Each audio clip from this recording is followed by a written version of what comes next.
হরে কৃষ্ণ। কেমন আছেন সবাই? কথায় আছে বুক দর্শনে দুর্ভোগ কাটে। আজকে অক্ষয় তৃতীয়ার ব্লগস নিয়ে আসছি। অক্ষয় তৃতীয়ার আগের দিন নিরামিষ খেয়ে সংযম করেছিলাম। চাইছিলাম ঠাকুরকে একটু পিঠা আর অন্ন ভোগ দিব। অক্ষয় তৃতীয়ার দিন দুপুর 12টার ভিতরে অন্ন ভোগ দিতে চাই, সেজন্য আগের দিন আমি পিঠাগুলো বানিয়ে রেখেছিলাম। ময়দা মাখা হয়ে গেছে। কিছুটা ময়দা দিয়ে আমি প্রথমে লুচি বানাবো। দুপুর 12টার আগে অন্নভোগ আর পিঠা একসাথে বানাতে পারবো না, সেই জন্য আগের দিন শুকনো পিঠাগুলো বানিয়ে রেখেছিলাম।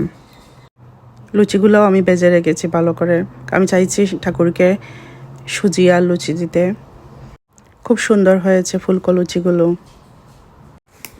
এদিকে নারকেলের কুড়াটাকে আমি চিনি দিয়ে ভেজে নিয়েছি। আমি চাইছি এইগুলো দিয়ে বকফুল পিঠা বানাতে।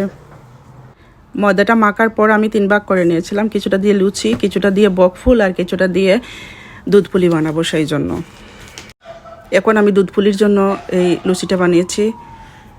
আমি হাত দিয়ে পারফেক্ট সাজ তুলতে পারি, সেই জন্য আমি হাত দিয়ে সাজটা তুলব। হাত দিয়ে সাজ দিয়ে আমি বকফুল পিঠা ও দুধ পুলি একসাথে বানিয়ে নিয়েছি। সাজ দেওয়া হয়ে গেছে, এবার আমি এই পিঠাটাকে বেজে নিব।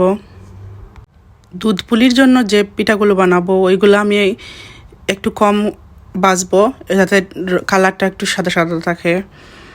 আর বকফুল পিঠার জন্য আমি যেগুলো ভাজবো ওইগুলোকে একটু হলুদ করে ভাজবো, টান টান করে ভাজবো। ওইগুলোকে হয়ে গেছে আমার বানানো।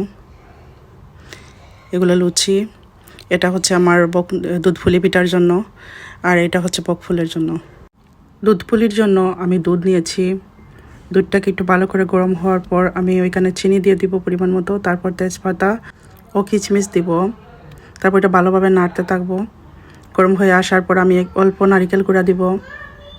দুধটা উতলি আসার পরও কিছুক্ষণ জাল দিব। এই ফুটন্ত দুধের মধ্যে হালকা করে ভেজে রাখা বকফুলগুলো দিয়ে দিব। তারপর 1 মিনিটের মতো আবার জাল দিব ওইটাকে। তারপরে ওইটা ঠান্ডা করে রেখে দিব। ঠান্ডা হওয়ার পর দুধ পুলিগুলো আমি ফ্রিজে রেখে দিব। যেহেতু পরের দিন আমার পূজাতে লাগবে, তাই আমি পরের দিন এটা বার করবো ফ্রিজ থেকে। সকালে উঠেই আমি স্নান করে আগে ফ্রুটসগুলো কেটে নিয়েছি ঠাকুরের জন্য। ঠাকুরের ভোগের জন্য সুজি ও অন্য ভোগ রান্না করব এখন। বৈশাখ মাসের শুক্লপক্ষের তৃতীয়াই হচ্ছে অক্ষয় তৃতীয়া।